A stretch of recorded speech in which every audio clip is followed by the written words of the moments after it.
네, 반갑습니다. 여러분들은 반가운 표정이 아니시네요. 네. 이번 집회 오면서 세 가지에 놀랐습니다. 처음에는 광복절 쉬는 날인데 집회가 있다는 거 보고 너무너무 큰 충격을 받았어요. 와, 정말 좋은 교회구나. 초대교회처럼, 초대교회 휴일이 어디 있어? 날마다 모여서 예배하고 찬양하고 성경 공부하지. 정말 살아있는 교회구나. 거기에 충격을 받았고요. 참 우리 목사님과 사모님 교회를 건강하게 초대교회처럼 세우시는구나. 감동을 받았고요. 두 번째는 이렇게 와보고 나서 혼자 그랬어요. 혼자 제가 오면서 차 타고 청주에서 오면서 오늘 가서 한 20명 모여서도 실망하지 말고 열심히 설교해야 이렇게 했거든요. 휴일날 얼마나 오겠어 이렇게 했는데 와서 많이 오신 거 보고 놀랐어요. 더 놀란 것은 어린 초등학생, 중학생까지 온 거 보고 놀랐어요. 세 번째 놀란 것은 우리 강 목사님은 저한테 은사와 같은 분이시거든요. 제가 신학교 다닐 때 실습 전사할 때 지도해 주신 분인데 저를 초대하신 거 보고 놀랐어요. 긴장도 되고요. 제가 어디 부흥회 가거나 강사로 가면 전혀 긴장하지 않거든요. 근데 은사와 같은 목사님 주변에 얼마나 좋은 목사님이 많으시겠어요. 그런데 저같이 부족한 사람을 이렇게 초대해 주시니까 감사하기도 하고 긴장도 하고 놀라기도 하고. 제가 어느 부흥회 가면서 말씀을 이렇게 오랫동안 정성스럽게 준비한 적은 처음입니다. 제가 어디 부흥회 가도 설교 요약지 갖다 준 적이 없거든요. 근데 설교 끝나고 가면 다 잊어먹을까 봐 요약지 오전에 할 거 지금 다 받으셨나요? 예. 그래서 들으시면서 메모도 하시고 또 집에 가서 다시 한번 훑어보시라고 이렇게 준비를 해왔습니다. 오늘 오전과 오후에 걸쳐서 마음에 대한 공부를 좀 하려고 하는데요. 잠언서 16장 1절에 보면은 마음의 경영은 사람에게 있어도 말의 응답은 여호와께로부터 나오느니라. 마음의 경영, manage of heart 또는 plan of heart, 내가 어떤 마음을 가질 것인가, 어떤 생각을 할 것인가는 하나님께서 우리에게 자유의지를 주셔서 사람에게 책임이 있다는 거예요. 사람에게. 근데 우리가 말을 할 때 그 말에 대해서 책임은 누가 주시는 거예요? 하나님이. 말한 대로 된다고 하잖아요. 3절에도 보니까요. 3절에 보니까요. 너의 행사를 여호와께 맡기라. 그리하면 내가 경영하는 것, 내가 경영하는 것을 저는 인생의 경영이라고 생각했어요. 인생의 경영하는 것이 이루어지리라. 1절과 3절을 조금 정리해 보면 이런 거예요. 마음의 경영을 내가 잘 해가지고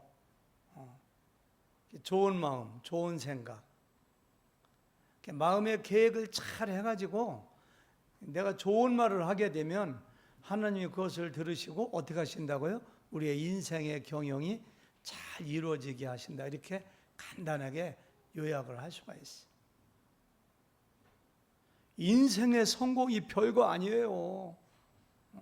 하나님의 은혜지만은 내가 먼저 마음을 잘 먹으면 돼. 마음을 잘 새롭게 하고 경영하면 돼. 거기서 말이 잘 나오면 돼요. 그럼 하나님께서 내 인생을 성공하게 해주신다. 이렇게 말씀. 말의 응답에 대한 얘기 좀 조금 좀 하고 지나갔으면 좋겠어요. 우리가 너무 잘 아는 말씀이잖아요. 민수기 14장 28절에 보니까 너희 말이 내 귀에 들린 대로 행하리라. 우리 말하는 걸 하나님이 들으시는 거예요. 들으신 대로 행하는 거예요. 저는요, 신학교를 졸업한 다음에 대흥 침략교회에서 제가 목사님 98년도 8월 10일 날 목사님 받았거든요. 그리고 8월 12일 날 유학 갔어요. 저는 설교 한 번도 해본 적이 없어요. 강 목사님 섭섭합니다. 설교 좀 시켜주시지 그때 좀 저 좀. 대흥교회에서 저 설교 한 번도 못 해봤어요.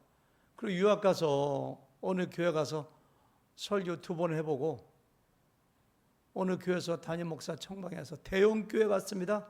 60명 되는 교회가 미국에서 60명이면 대형 교회예요.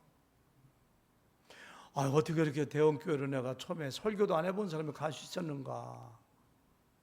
제 아내가 하나님께 날마다 기도했대요. 하나님, 미국 가면 2년 내로 담임 목사 하게 해주세요 라고 혼자 날마다 얘기했대요. 2년 내로 담임 목사 할 거야. 그냥 하나님이 제 아내가 하는 말 들으시고 제가 무슨 신학 박사나 되는가요? 목회를 하는가요? 그냥 집사였다가 목사하고 왔는데 세상에 대형교회 담임 목사 한 것도 하나님이 제 아내가 하는 말을 뭐 하시고? 들으시고. 사람들이 놀래요. 안종만 목사님이 제일 놀라시더라고요. 지금 담임 목사로 한다고 하니까 대형교회 담임 목사님이 이 진짠가? 첫 마디가 묻는 게 한 10명 되는 교회 가신 교세가 얼마나 되는가 하더라고. 교세가 뭔가요? 교인 수가 얼마 되느냐고 하더라고. 60-70명 되는데요. 그러니까 깜짝 놀라시더라고요. 제 아내가 하는 말을 하나님이 들으시고 그대로 해주신 거예요. 저 목회할 때 한 번은 잠을 자는데 밤 12시 넘었는데 전화가 왔어요. 근데 전화한 사람이 경찰이래요. 미국 경찰이에요. 어떤 청년이 이 겨울에 맨발로 옷도 더러운 거 입고 거리를 막 미쳐가지고 다니는데 보니까 수첩에 보니까 네 이름이 있고 네 전화번호가 있어 전화했다 하더라고요. 와서 데리고 가라고 하더라고요. 밤 12시에 그냥 운전해가지고 그냥 어디 거기 그냥 얼빙 몰이라고 하는 데 있어요. 백화점 앞에 가니까 세상에 어떤 청년이 얼마나 겨울인데도 목욕을 안 했는지 냄새가 나고 발은 왼발이고 추워서 그냥 새파랗게 얼어 터지고. 2-3년 전에 박사과정 유학 온 학생이 있는데 교통사고에 차하고 부딪혔는데 충격을 받아서 정신이 돌아버렸어요. 정말 유대인이 나를, 그러니까 우리 교회 성도가 아니에요. 먼 데 사는 사람이에요. 그래서 달라스 어디 부근에 입원했다고 해서 아내하고 둘이 음식 해가고 김밥 싸가고 전도하고 기도해주고 그랬던 청년이 병원을 탈출해가지고 그렇게 그냥 정신이 이상하게 이렇게 그냥 방황하는 거. 그래서 우리 집에 데려가가지고 목욕시키고 세월 내주고 방에 가두면 막 도망가려고 해. 제가 입구에서 잠을 자는데 겁나 죽겠어. 정신 이상이니까 언제 뭘로 내려치고 도망갈지 모르겠어 그냥. 근데 결국은 창문을 뚫고 도망갔잖아요. 한국에 전화해서 그 어머니하고 형이 우리 집에 왔어요. 우리 집에 와서 한 달 동안 머물렀어요. 그 어머니가 담배를 얼마나 피워잡혔는지 우리 방에서 그냥. 근데 그 어머니가 했던 말이 지금까지 잊혀지지 않아요. 아이고 이놈의 새끼 이렇게 원수를 갚네, 이렇게 원수를 갚어, 막 그렇게 해요. 그게 무슨 말이세요 하니까 얘가 워낙에 가난하니까 공업고등학교를 들어갔대요. 근데 얘가 머리가 좋아. 얘는 공부가 취미요. 공부하는데 대학 간다고 그냥 틈만 나면 공부하는 거야. 그러니까 그 아버지는 대학 보낼 돈이 없다고 공부만 하면 두드려 패. 나 세상에 아들이 공부한다고 두드려 패는 아버지 처음 봤어요. 그래서 어느 날 겨울에 아버지가 공부 못하게 하니까 이불 뒤집어 쓰고 거기다가 이게 전등 놓고서 막 공부. 아버지가 술 먹고 와서 그걸 본 거예요. 일무새끼 또 공부하네 하고서 그냥 아들을 두드려 패가 막. 그런데 내쫓은 거니까 아들이 울면서 나가서 그때 엄마가 하는 말이 그래. 공부 열심히 해서 아버지한테 원수 갚아라. 공부 열심히 해서 아버지한테 왼수 갚아. 알았지? 그 말이 잘 되라는 얘기인데 말을 해도 그렇게 하면 어떻게? 왼수가 내가 왼수 갚으랬더니 이렇게 왼수 갚네 이놈의 새끼가. 막 그래. 나중에 찾아가지고 병원 입원시키고 나중에 한국으로 데리고 갔는데 어떻게 되는지 모르겠어요. 말 정말 조심해야 돼요. 같은 말이라도 축복의 말, 은혜의 말, 덕이 되는 말, 칭찬의 말. 왜? 하나님이 들으시기 때문에. 저는 성경에 이런 말씀인 줄 몰랐어요. 말라기 3장 16절 꼭 외우세요. 요한복음 3장 16절이 아니라 말라기 3장 16절이에요. 그때 여호와를 경외하는 자들이 피차의 바람에, 여러분들 여호와를 경외하는 분들이죠. 피차의 바람에 막 교회에서 얘기하고 집에서 부부가 막 얘기할 때 말할 때 여호와께서 그것을 분명히 들으시고 하나님이 듣는데요. 낱말은 새가 듣고 반말은 쥐가 듣는 것이 아니라 하나님이 들으신데, 우리가 얘기하면 들으시고, 그 다음 보세요. 여호와를 경외하는 자와 그 이름을 존중히 여기는 자를 위하여 여호와 앞에 있는 어디에? 기념책에 기록하셨느니라.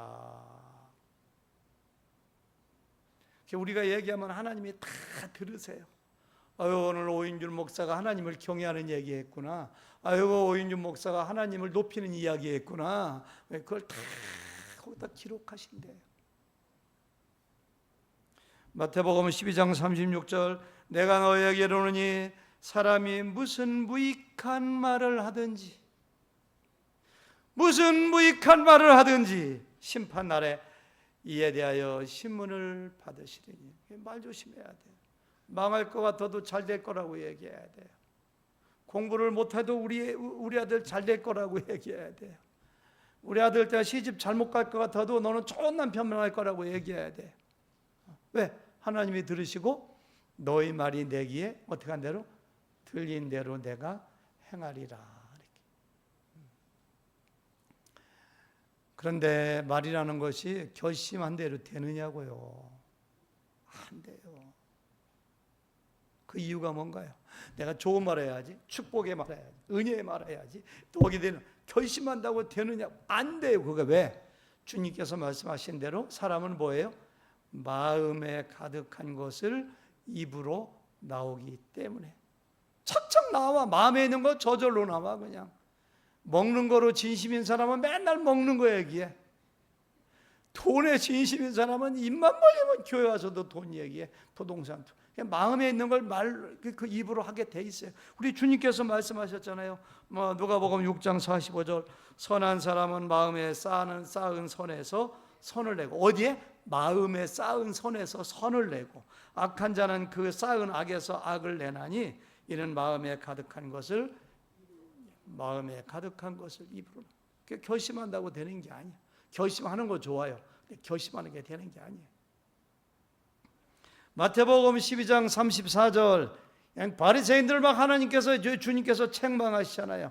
독사의 자식들아, 너희는 악하니 어떻게 선한 말을 할 수 있느냐? 똑같은 말씀. 이는 마음에 가득한 것을 입으로 말함이라. 따라서 우리가 하나님께서 기뻐하시는 말, 축복의 말을 하기 위해서는 결심도 중요하지만 뭐가 더 중요해요?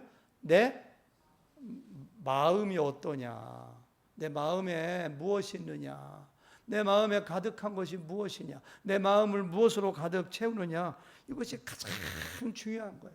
오늘 마음 이야기 하려고 해요. 처음부터 끝까지 마음에 대한 공부예요. 마음이 그만큼 중요해요.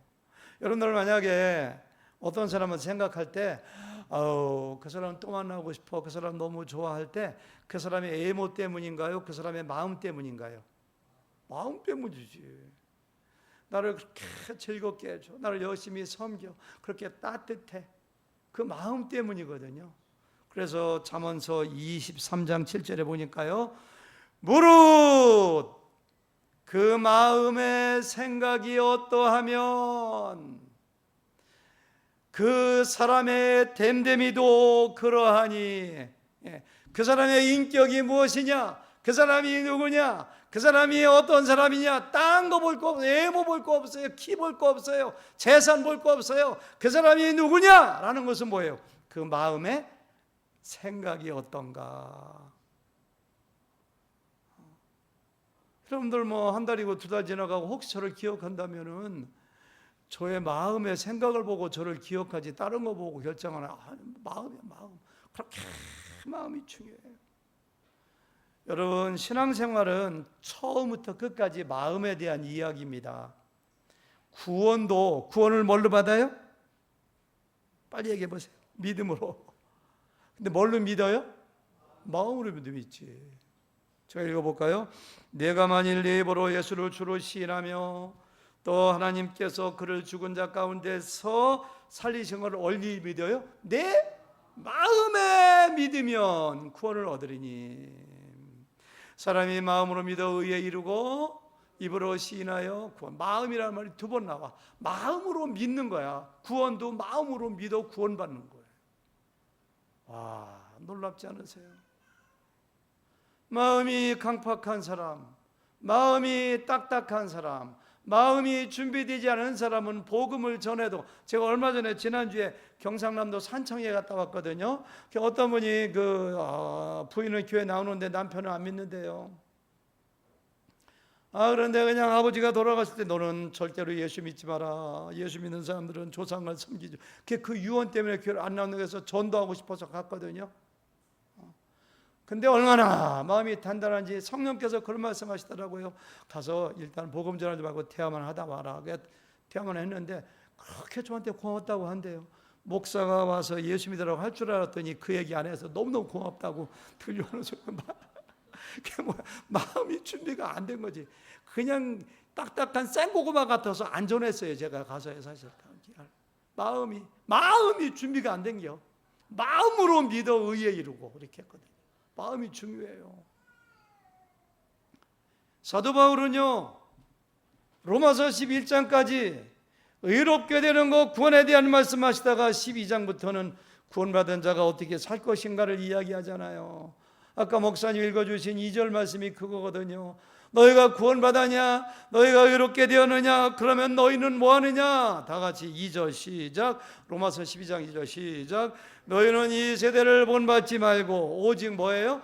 마음을 새롭게 함으로 변화를 받아. 이렇게 했어요. 하나님의 선하시고 기뻐하시고 온전한 뜻이 무엇인지 분별하도록 하라. 이렇게 했어요.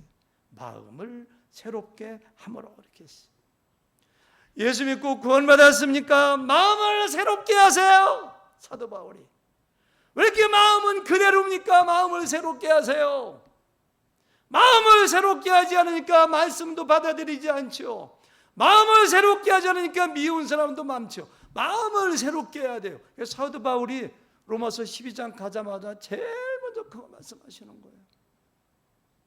성경을 보세요. 전부 다 마음에 대한 이야기입니다. 성령의 9가지 열매, 사랑, 희락, 화평, 오래 참은, 전부 다 마음점을, 사랑의 마음, 화평의 마음, 희락의 마음, 오래 참의 마음, 전부 다 마음 얘기야. 마음 얘기. 예수님께서 로마서 5장에서 팔복 이야기 하시죠. 마음이 온유한 자는, 마음이 청결한 자는 전부 다 마음 얘기예요. 마태복음 13장에 4가지 밭의 비유, 전부 다 마음입니다. 옥토밭, 길가짝밭, 돌짝밭, 가시떨기밭, 전부 다 마음에 대한 마음이에요. 그 신앙생활은 처음부터 끝까지 마음이야. 마음. 그래서 제가 검색해 보니까요, 믿음이 얼마나 중요해요. 성경 전체에 믿음이 233번 나와요. 구원이 541번 나와요. 사랑이 얼마나 중요해요. 557번 나와요. 제사가 851번 나 단어가, 근데 마음이라는 단어가요 1051번 나오더라고요. 우리 한국 성경에 마음이라고 표시된 거죠. 심령도 마음이거든요. 심령까지 포함하면 2000번도 더 나올 것 같아요. 그렇게 중요해요. 너희 안에 이 마음을 품으라고 그리스도의 예수의 마음이 마음의 즐거움은 얼굴을 빛나게 해도 마음의 근심은 심령을 상하게 하느니라. 마음을 완악한 되게 하는 자는 재앙에 빠지리라. 하나님이여 내 마음이 확정되었고 내 마음이 전부 다 마음 얘기예요. 너는 옷을 찢지 말고 마음을 찢어라. 하나님이 사람에게 영혼을 사모하는 마음을 주셨느니라. 전부 다 마음 얘기예요. 마음 얘기. 이게 오늘 마음에 대한 제가요 한 달 동안 마음에 대한 공부하고 준비하면서 제가 얼마나 은혜를 받았는지 여러분들도 은혜 받으시기 바랍니다. 아멘. 그러면요 그래야 되죠. 이번 집회 주제가요 마음을 새롭게 함으로인데요. 마음을 새롭게 하는 것이 무엇인가? 너희는 이 세대를 본받게 하지 말고 마음을 새롭게 함으로. 영어로 renew. 옛날 마음을 버리고 하나님이 주시는 마음, 하나님이 말씀하신 마음으로 이렇게 그 물을 오염된 물을 버리는 것처럼 이 새로운 마음으로 계속 마음을 새롭게 하는 누가 너희 있는 내가 하는 거예요. 내가 아까도 뭐예요? 마음의 경영은 누구한테 있어요? 나에게 있어. 사람에게 있어요.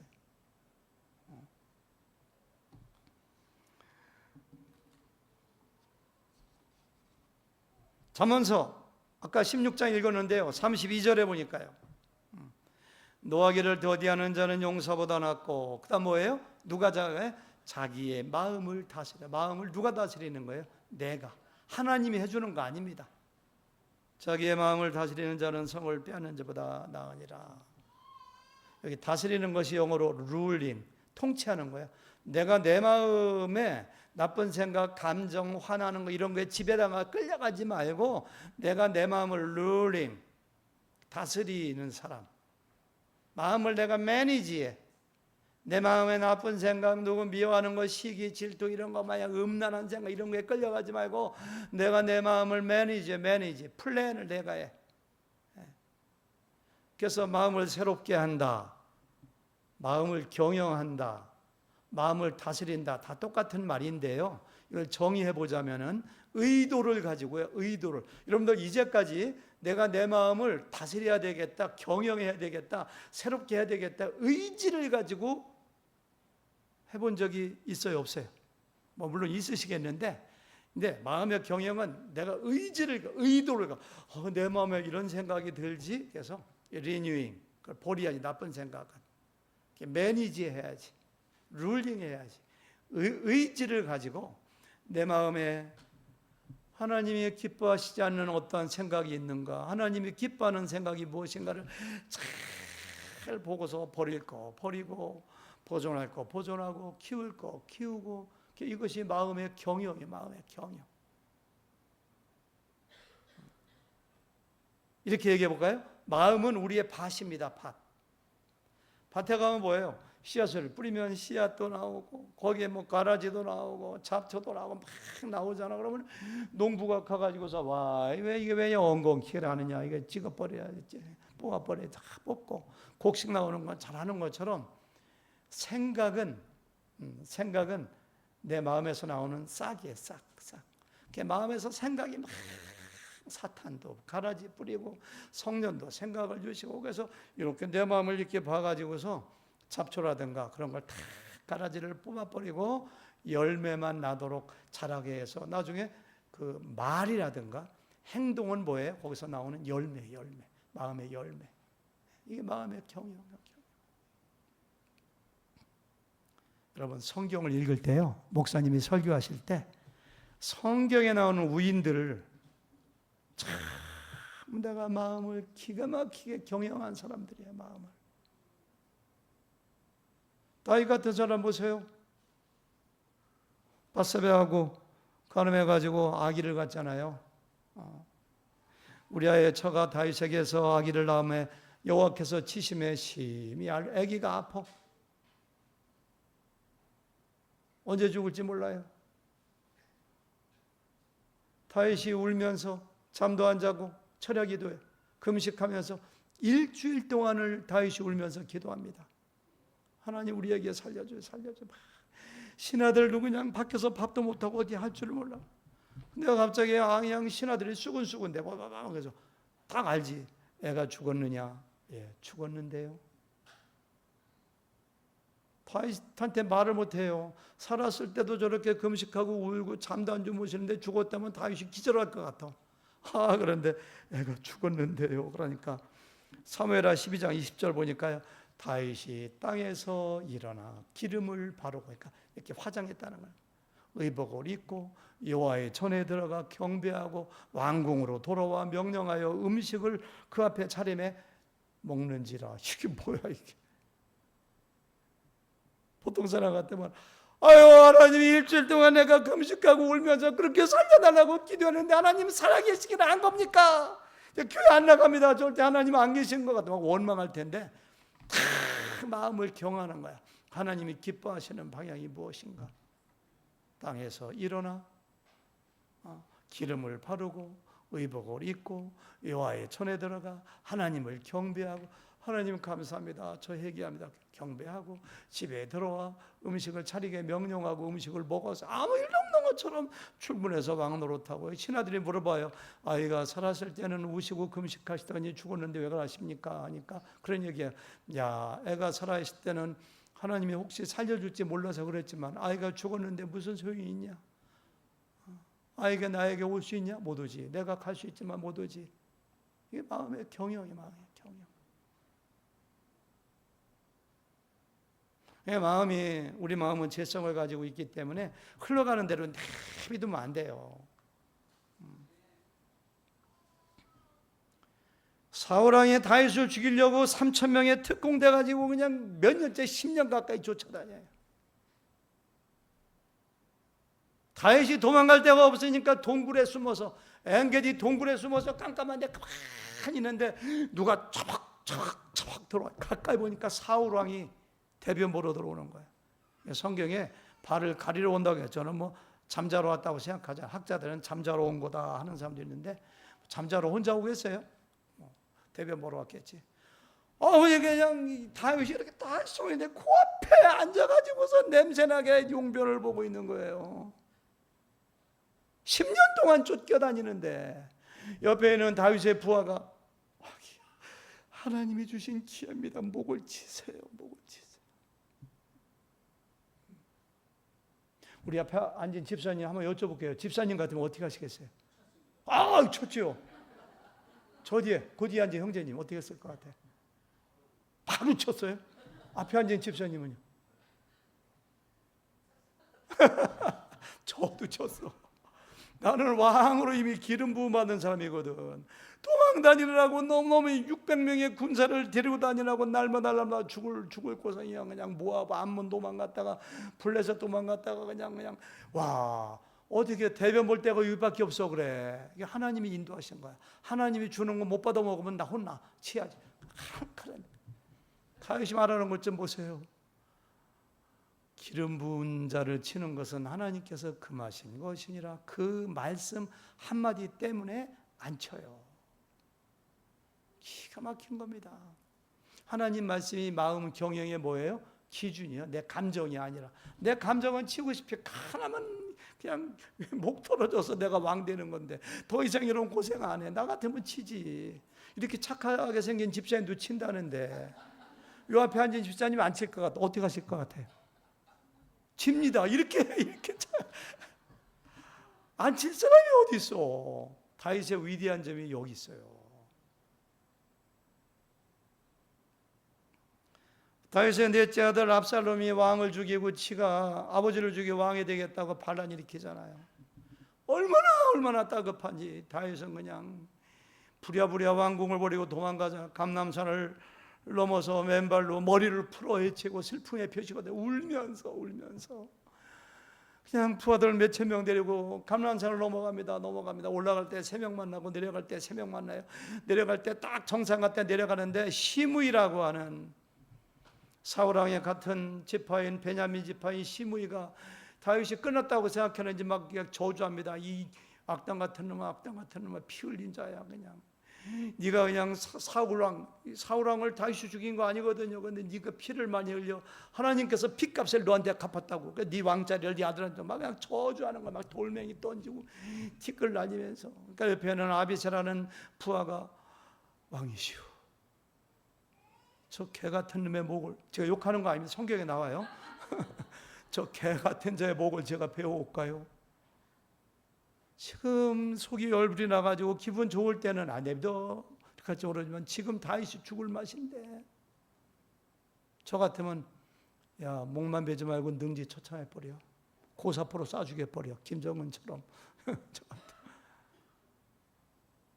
와, 저는 다윗의 말을 보고 감동받아요. 사무엘하 16장 10절 보니까요, 그가 저주하는 것은 여호와께서 그에게 다윗을 저주하라 하심이니 내가 어찌 그리하였느냐 할 자가 누구겠느냐. 이 말씀은 꼭 외우세요. 그가 저주하는 것은 하나님께서 다윗을 저주하라고 시켰다고 해석합니다. 왜? 내가 밧세바를 범했거든요. 너희 집안에 피가 끊이지 않는다고 했거든요. 하나님이 나를 징계하시는데 내가 왜 그러느냐? 제가요, 이 말 때문에요, 목회할 때 도움이 엄청 됐습니다. 제가 지난번에 조금 얘기했는데 21년 목회하고 샌안토니오 갔는데요, 성도님들 저를 환영 안 하고 핍박했다고 했잖아요. 그 얘기 했나 안 했나 모르겠네요. 한 번은 주일설교 그냥 저는 그냥 열심히 설교하고 제 사무실에 앉아 있는데 어떤 그냥 자매님이, 저보다 한 6, 7살 적은 자매입니다. 코로나 때 마스크 쓰고 저한테 하자 그냥 나가 안 나가 막 욕을 하면서 저한테 그냥 막. 저도 한승가를 하는 사람입니다. 저도 엄청난 다혈질이거든요. 젊었을 때는요. 중고등학교 때 누가 때려서 힘이 없으면 저는 돌멩이로 막 죄송해요 이런 얘기하죠. 원래 그런 성격이에요. 아무것도 안 보이지. 근데 제가 그런 거 어떻게 참느냐. 저 참회가 나를 저주하고 욕하는 것은 하나님께 시키는데 네가 왜 그리 하느냐. 내가 어찌 받아줄게. 정말이에요 정말. 그러니까 참지. 그 다음 11절, 내 몸에 선한 아들도 내 생명을 헤아려 하거든 하물며 이 베냐민 사람이랴 여호와께서 그에게 명령하신 것이니 그가 저주하게 내버려두라. 여러분, 누가 여러분들 자녀가, 여러분들 교회 일하다가 누가 나 화나게 하면은 내가 부족하니 나 훈련시키느라고 하나님께서 저에게 저렇게 말씀하시는데 내버려둬라 이렇게 하세요. 속으로 큰 소리로 내지 말고. 아시겠죠?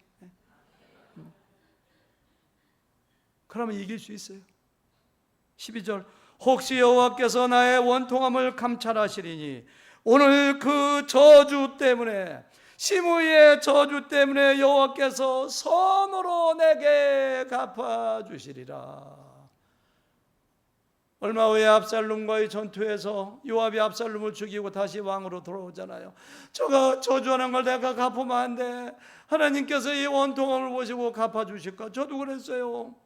하나님, 이 원통함을 갚아주세요. 제가 저런 자매한테 이렇게 욕을 먹고 저주를 받다니요. 근데 얼마 있다 6개월 후에 교회가 편해지고, 제가 은퇴하는 날 그 자매가 저를 막 찾더라고요. 우리 목사님 어디 갔어? 어디 갔어? 그래서 나를 보더니 우리 목사님 내가 안아줘야지 한이 풀려고 나를 꽉 안아주더라고. 아주 그냥 그 자매가. 하나님께서 선으로 나를 갚아주시리라. 제가 거기 가면 그 자매가 제일 먼저 쫓아와요 그냥. 성경에 보면 이런 예가 끝도 없어요. 시간 때문에. 여러분들 순간의 선택이 평생을 좌우한다면 양보할 사람이 있어요? 다윗을 보세요. 자기 아들처럼 평생 롯을 데려다가 키워주고 길러주고 잘 되게 해주는데, 저 같으면 롯의 그 일꾼들하고, 내 일꾼들하고 맨날 싸우면 롯 불러다, 야 롯 일로 와봐. 너 엄마, 너 신하들 저거 일꾼들 좀 잘 좀 단 좋게. 우리 저 일꾼들한테 맨날 대들는데 이 자식이 이거 이렇게 막 할 것 같아. 근데 불러다가, 야 롯아, 우리가 헤어질 때가 된 것 같구나. 내가 좋은 땅 가질 테니까 너 이쪽 땅 나쁜 거 알았지? 그렇게 이렇게 할 텐데, 뭐라, 야 네가 먼저 택해. 네가 좋아하면 내가 우하고 네가 우하면 내가 좋아할 거야. 그러니까 하나님께서 아브라함에게, 아브라함은 나의 벗이라, 하나님의 마음을 가졌기 때문에. 모세를 보세요. 200만 명 목회하는 거거든요. 성도들이 얼마나 속을 썩이는지. 그냥 시내산에 40일 갔다 오니까 금송이하냐 막 절하고 춤추고 그냥 막 간음하고 우상숭배하고 서로가 싸우고 막 야단나. 그냥 툭하면 모세 죽이려고 하고 너무너무 힘들어. 근데 하나님이 말씀하시잖아요. 야 모세야, 힘들지 목회하기. 너 교회 내가 바꿔줄게. 딴 큰 교회 갈래? 이런 거거든요. 야, 이 백성들을 진멸하고 새로운 백성을 줄 테니까 데리고 올라가라. 이렇게 하잖아요. 저 같으면 하나님 알겠습니다. 이렇게 하고 그냥 못 이기는 척 큰 교회, 좋은 교회 갔을지도 모르는데, 모세는 하나님, 하나님의 명예, 하나님의 체면은 어떻게 되고요? 하나님이 이 백성들을 가나안 땅으로 인도할 능력이 없어서 중간에서 죽였다고 사람들이 비난하지 않겠습니까? 하나님의 약속은 어떻게 되는 거고요? 하나님의 생명책에서 내 이름을 지어주더라도 이 백성을 살려주세요. 이게 모세예요, 모세. 그것도 없어요. 이런 예가요. 요셉을 보세요. 자기를 구덩이에 던지고 죽이려고 하고 노예로 팔아서 10년 이상을 그냥 인생을 완전히 망치게 하는 자기의 형들이 흉년이 났다고 곡식 받으러 왔자 딱 보니까 자기 형이요. 여러분 같으면 어떻게 하겠어요? 암만 착한 사람도 저 같으면 형들 그렇게 동생 죽이려고 했으면 잘 됐어야지 이 꼴로 왔습니까? 형들? 한번 좀 맛 좀 보실래요? 저 같으면. 근데 그래요. 형님들 나를 팔았으므로 걱정하지 마세요. 나를 판 자들은 형님들이야. 형이 팔았지. 근데 하나님의 섭리로 보는 거예요. 나를 판 자들은 형님들이 아니요. 하나님이 우리를 구원시키려고 저를 먼저 보내세요. 걱정하지 마세요. 걱정하지 마세요. 그러니까 성경을 여러분들 읽을 때, 목사님 설교 들을 때 이 마음에 새롭게 하는 거, 마음의 경영, 마음을 어떻게 다스려 나가는가를 좀 보세요. 저 사람은 왜 망했는가? 마음 다스리면 잘못해가지고. 그래서 제가 어떤 일이 생길 때마다 잘 제 마음을 살펴요. 저도 달라스에서 목회할 때 그때도 왜 이렇게 밤에 전화가 밤 12시에 전화가 왔어요. 역시 제가 달라스에서 목회하는데 4시간 동안 달리면은 오클라호마 시티가 나와요. 거기서 목회하는 목사님이 밤 12시에 전화했어. 목사님 웬일이세요 이 밤에? 그러니까, 목사님 부탁이 하나 있습니다. 낮에 전화하시지 웬 부탁을? 내 목사님이 심장이 안 좋아요. 심장마비 끼가 있어. 내일 조심하시는데 목사님 제가요 달라스에 버스 타고 왔다가 오클라호마 돌아가려고 4시쯤에 버스 정류장에 서 있는데 심장마비 증세가 막 어지럽고 해서는 이렇게 쓰러져서는 이머전시 그 응급실에 갔는데 밤 12시가 되는데 의사가 괜찮다고 나가라고. 미국은 병원비가 굉장히 비싸거든요. 빨리 나와야 되거든요. 나오는데 내가 지금 호텔 가려니까 또 그런 증세가 올까 봐 두려워서 못 가게. 저 오클라호마까지 4시간 거리거든요. 좀 데려다 주시겠습니까? 이렇게 하더라고요.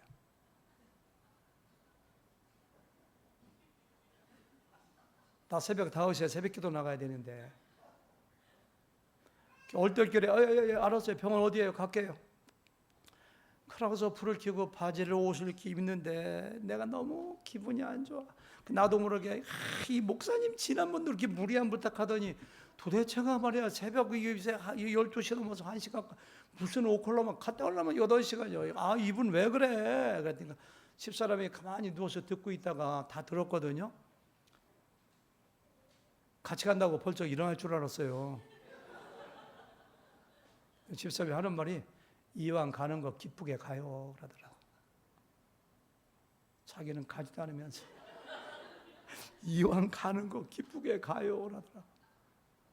근데 제가 이 목사는 그런 말을 빨리 알아듣습니다. 그래서 맞아 기쁘게 가야지. 8시간 운전해야 되니까 목사님들 그 CD를 그냥 20장 착 놓고서 가면서 내가 기쁘게 가야 될 이유가 무엇인가? CD 맞아. 오고 가면서 이 설교가 한 15회 들으니까 은혜 받는 거 감사. 둘째, 우리 달라스에 침례교회 가는 50개 있는데 그분이 아는 목사, 침례교 목사거든요. 그러니까 아는 분이 50명이 되는데 하필 나한테 전화한 것은 내가 미워서가 아니라 나한테 부탁하면 들어줄 것 같으니까 자기가 가장 친하다고 생각하는 거야. 할렐루야 감사. 세 번째, 선지자를 섬기면 선지자의 상을 받는다고 했는데 이분을 섬기면 목사님이니까 이분이 받는 상급 내가 받겠지. 하나님께 상급이 쌓이니 감사. 할렐루야. 그냥 거기 20분 동안 가는 동안에 혼자 부흥해서 할렐루야 감사합니다. 기분이 얼마나 좋은지 몰라. 병원 딱 가니까 침대에서 목사님 잘 오셨어요. 목사님 할렐루야 일어납시다 갑시다.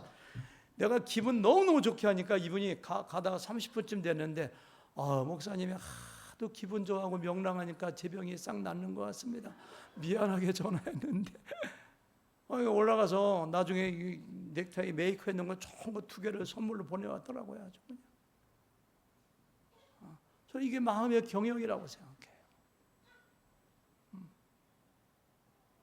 내가 화내고 분노하고 짜증내고 컴플레인하고 할 수가 있는 상황인데도 불구하고 하나님이 기뻐하시는 마음이 무엇인가? 제 아내가 한 말, 이왕 가는 거 기쁜 마음으로 가요. 항상 기뻐라고 했거든요.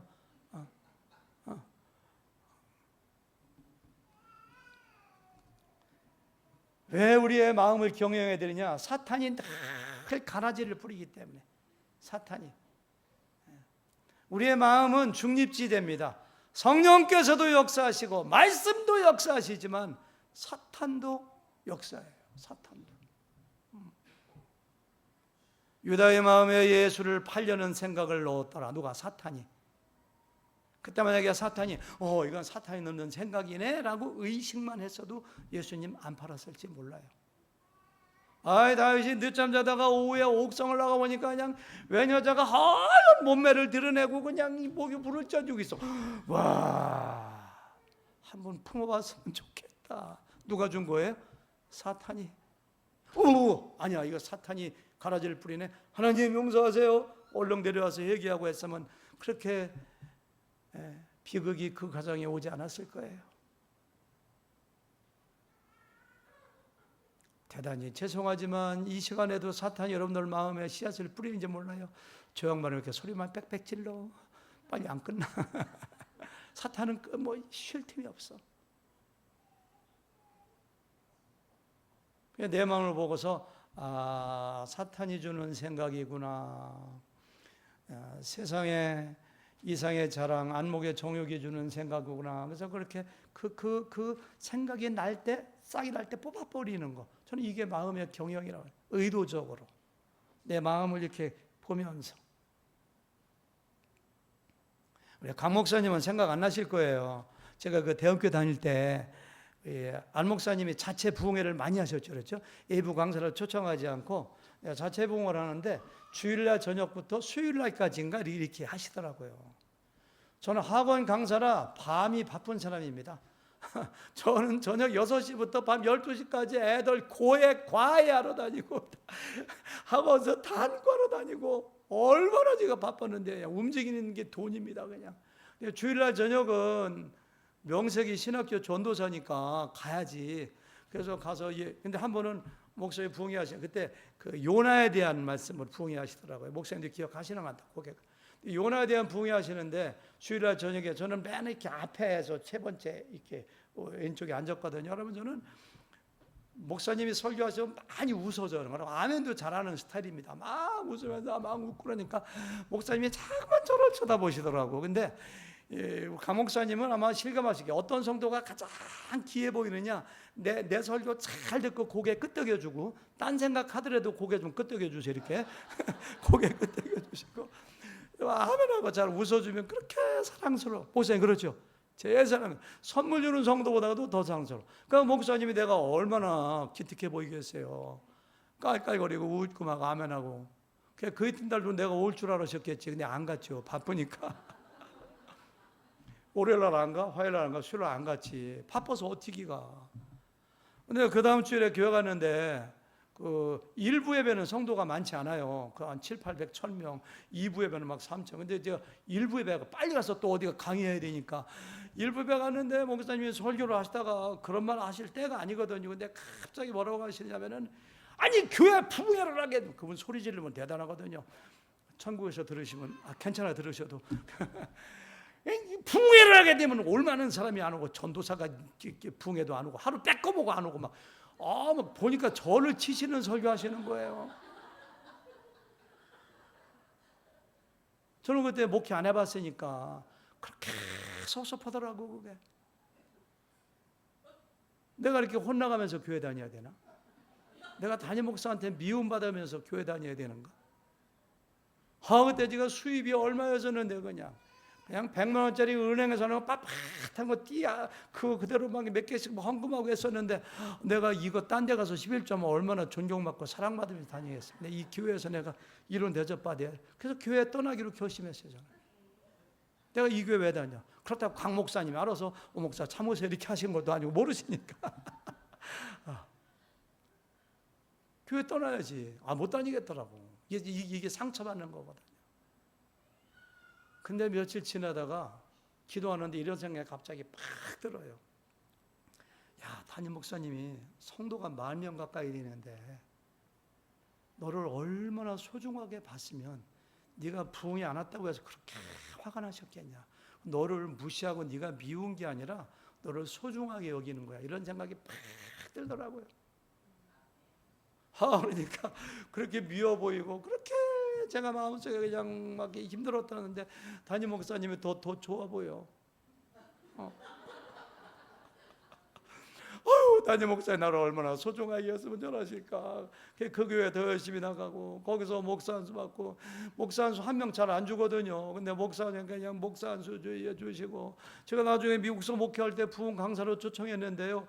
목사님 호텔에서 주무실래요? 우리 집에서 주무실래요? 아, 오목사 집에서 사는 게 좋아. 우리 안방 내줬거든요. 안방, 온돌 침대에 있는 안방 내줬거든요. 거기 있으면서 닷새 동안 대화도 많이 하고 정말 좋은 관계를 가지고 얼마 전에 천국 가셨습니다마는, 사람들 마음속에 누구 미워하거나 누구 시기하거나 누구 질투하거나 신앙생활하다가 섭섭하거나 누구한테 상처받거나 그 사람 잘못 아닙니다. 전부 다가 내가 마음 경영을 잘못해서 그런 거예요. 저는 이것이 마음의 경영이라고 생각해요. 제가 23년 목회하면서 초창기에 특별히 목회할 때 가장 어려웠던 거 생각하면은 제가 마음의 경영을 잘못해서 그래요. 허영한 수집사들 6명이 있는데 얼마나 저를 힘들, 뭐 좀 해보려면 못하게 해. 그냥 어떨 때는 뚜껑이 열려가지고 그냥 가지고 있던 수첩다 당신들이 목회하셔! 밖에 제가 그렇게, 그때는 목회가 너무너무 어려워서 마음 경영 잘못하면, 내가 편안하고 좋았던 것은 마음 경영을 잘해. 그때는 여러분들 인생도 마찬가지입니다. 지나간 날 가운데서 누구 탓하지 마세요. 원망하지 마세요. 내가 마음 경영을 잘못해서, 내가 내 마음을 다스리지 못해서.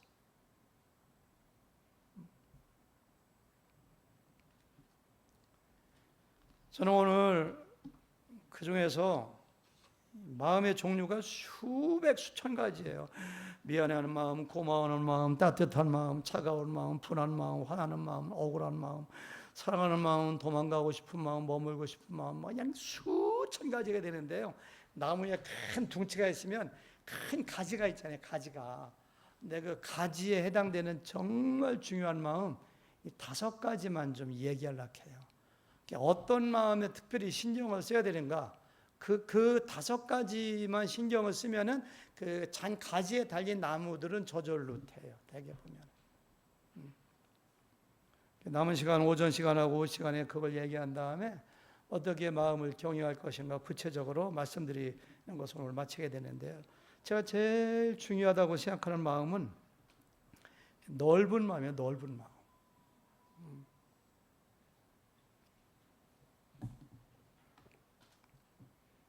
사람이 몸집이 큰 사람이 있고 작은 사람이 있는 것처럼 눈에 보이지 않지만 사람은요, 넓은 마음이 있고 좁은 마음이 있어요.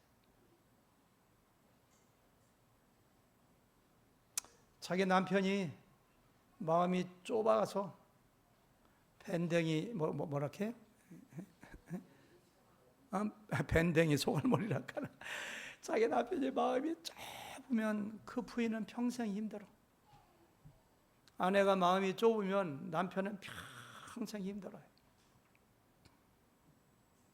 제가 7월 6일 날 여기 와서 설교했는데, 그날 저녁에 우리 강 목사님 추천해 주셔서 식사를 하게 되는데, 같이 오신 그 사모님한테 제가 물어봤어요. 사모님은 평생 그 결혼 생활하면서 남편에게 가장 감동받고 가장 좋은 게 뭡니까? 하니까 한참 생각하다가, 결혼 생활 40여 년 동안에 남편이 저에게 잔소리를 한 번도 안 했어요. 그러더라고. 제 아내가 거기 없었으니까 망정이 있었으면 제가 그 얘기 듣자마자 그 목사님을 다시 봤어요. 저는 그분 잘 몰라 어떤 분인지. 근데 혼자 생각해, 참, 이 목사님은 40몇 년 동안 아내에게 잔소리 한 번도 안 했대. 한 번도. 야, 마음이 참 넓으신 분 같구나. 제가 혼자 생각해. 물어봤어요. 아니 목사님, 아내가 음식 해주면 짤 때도 있고 뭐 할 때도 있고 뭐 잔소리할 때가 얼마나 많습니까? 근데 잔소리 왜 안 했습니까? 그거 알아서 하는 거지 뭘 잔소리예요? 그렇게 하더라고.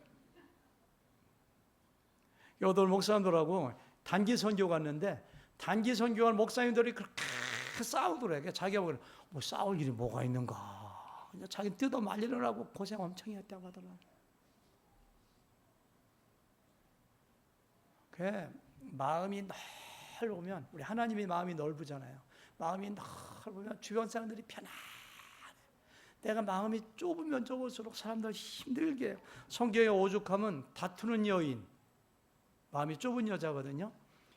다투는 여인과 큰 집에 사는 것보다 움막에서 혼자 사는 게 좋아. 끄떡이는 우리 남자분들 굉장히 좀 불쌍해 보이네요. 잠언서에 한 번 나오는 게 아니에요. 다투며 쓱내는 여인과, 제가 좀 강조해, 쓱이 아니라 성내는 여인과 함께 사는 것보다 광야에서 텐트 치고 움막에서 혼자 사는 게 좋아. 이렇게 힘들게 하는 거예요. 예, 여러분도 어린아이들 걸을 때 보면 이 다리가 짧다 보니까 이렇게 갔다가 요만한 장난감에도 막 넘어지잖아요. 마음이 좁은 사람들은 모든 게 다 걸려, 다 넘어져, 다 힘들어, 다 따져야 되고 화내야 돼. 내 키가 큰 성인 되면 이런 것도 팍팍 건너뛰고 안 넘어지잖아. 그러니까 마음이 넓은 사람들은 뭐 힘든 게 없어. 여러분들 가정생활에서, 교회 생활에서 친구 사이에 마음을 조금만 넓혀도 굉장히 편해집니다. 목회하다 보면은 마음이 좁은 성도 만나면 힘들어요. 이렇게 따질 게 많은지, 이렇게 목회자한테 할 얘기가 많은지. 저는 타고난 성격이 조크를 많이 합니다. 유머가 많아요. 그래서 교회에서도 목사인지 평소인지 모를 정도로 성도들을 평생 막 웃기고 막 말을 많이 하는 게 저의 장점이자 단점이에요. 주일날 아침에 교회 갈 때 오늘은 조신하게 말 안 하고 이렇게 가야지 하고서 교회 딱 가잖아요. 그러면 1부부터 4부까지 있었는데 한 2부 설교 안 하면 내가 무너져 버렸어. 그러다 보면은 때로 실수할 때가 있어요. 집에 가서 보면 아유, 그 집사님이 내 말 듣고 상처받았겠구나. 어떻게 하지? 전화할 정도는 아니고 찾아갈 정도는 아니고 상처 받았는지 안 받았는지 모르니까 일주일 동안 그냥 속을 끓여요. 그러고서 주일날 만나서 표정을 이렇게 보면 아무렇지 않아요. 집사님 혹시 지난주에 제가 이런 말 한 거 죄송해요. 상처 받으셨나요?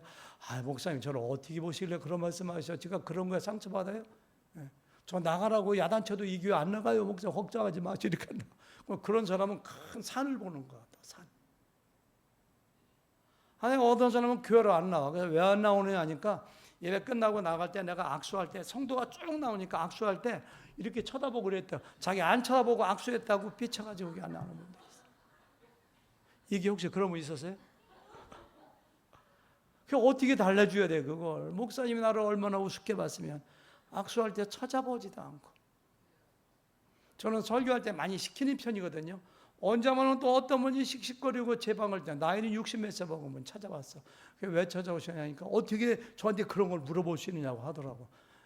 그때는 무조건 비는 게 최고입니다. 거기다 대고 그까지 뭘 섭섭해요 하면 내가 집사님 죄송합니다. 제가 부족 용서하십시오.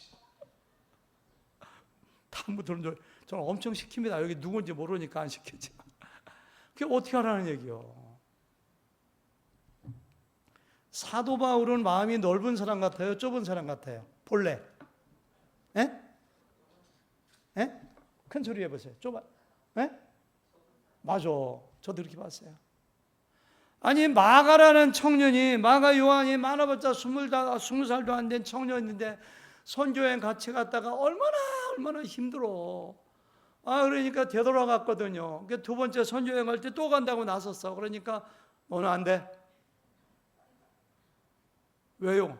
너 인마 지난번에 왔다 그냥 되돌아갔잖아. 힘들다고. 너 중간에 되돌아가면 힘 빠져. 안 돼. 성경에 안 나왔지만 제가 좀 살을 붙이는 거예요. 그러니까 그냥 마가 요한의 외삼촌인 바나바가 담임 목사거든요. 그때까지는. 그러니까 바울 선생, 사울 선생 데려가야 돼. 애가 그런 거지. 안 됩니다. 아니 애가 언제 처음부터 그렇게 데려가야 돼. 안 된다니까요. 가면 망칩니다. 막 이런 식으로 심히 마가 요한의 문제로 심히 다투니 거기서 헤어질 정도로 그렇게 마음이 좁은 사람이에요. 저는 바나바를 굉장히 좋아해요. 그냥 바울이 회심했을 때 아무도 안 만나주니까 베드로한테 소개시키고 걔 영어 이름이 바나바입니다. 제가 영어 이름. 마음 좀 넓게 쓰자는 의미에서 다 그냥 바울이 길리기아 다소에서 촌에서 썩고 있을 때 데려다가 부목사 시켰다가 나중에는 담임 목사로 만들어주잖아요. 바나바가 저는 좋아요. 네, 바울이 목회하면서 자기가 성장하면서 마음을 점점 넓혀요. 마음을 점점. 그러니까 자기 마음은 자기가 넓히는 거예요. 자꾸만 넓히는 거예요. 그냥 고린도 교회를 얼마나 사랑하는지 1년 8개월 동안 머무르면서 제자 훈련시키고 조언도 하고 얼마나 사랑. 1년 8개월 만에 거기를 떠나서 저쪽 에베소로 갔는데 들려오는 소식마다 고린도 교회가 나쁜 소리만 우상을 섬긴다, 간음한다, 서로 싸운다, 케바파, 아볼로파에서 막 싸운다. 그리고 가장 힘든 게 바울을 욕하는 거예요. 여러분, 목사로서 듣기 가장 힘든 것이 설교가 시원찮아가지고 힘들거든요.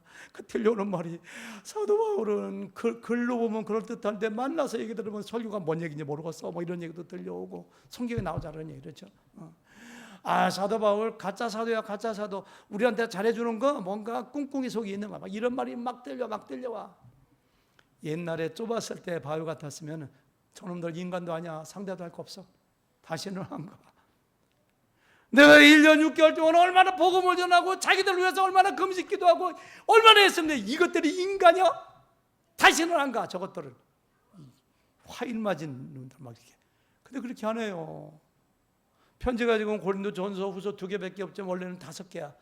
눈물로 쓴 편지도 있어. 다 없어졌지만 나와. 내가 지난번에 너희들에게 눈물로 쓴 편지를 보냈지만 디도를 막 보내. 디도를 문전박대합니다. 막 그냥. 근데도 고린도 후서 읽어보세요. 끊임없이. 그러면서 고린도 후서에 보니까 6장 11절 고린도인들이여 너희를 향하여 우리의 입이 열리고 우리의 입이 열렸다는 것은 비밀을 다 얘기했다는 거야. 이제까지 입이 열리고 우리의 마음이 넓어졌으니 내가 마음을 넓혔잖아. 내가 너희들 사랑하잖아. 내가 너희들 이해한다고. 내가 너희들 가슴에 안아준다고. 그 다음에 너희가 우리 안에서 좁아진 것이 아니라 이 좀 번역이 이상한데요. 새 번역에 보니까 우리가 너희를 옹졸하게 만든 것이 아니고 내가 너희들을 이렇게 마음 좁게 만든 것이 아니고 그 다음 보세요.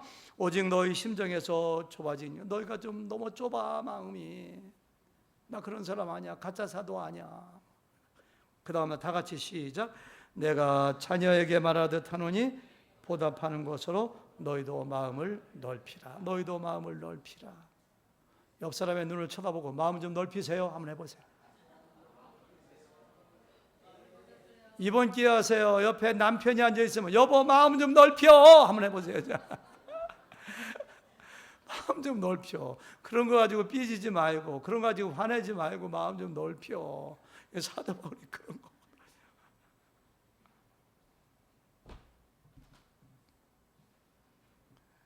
마음이 좁으면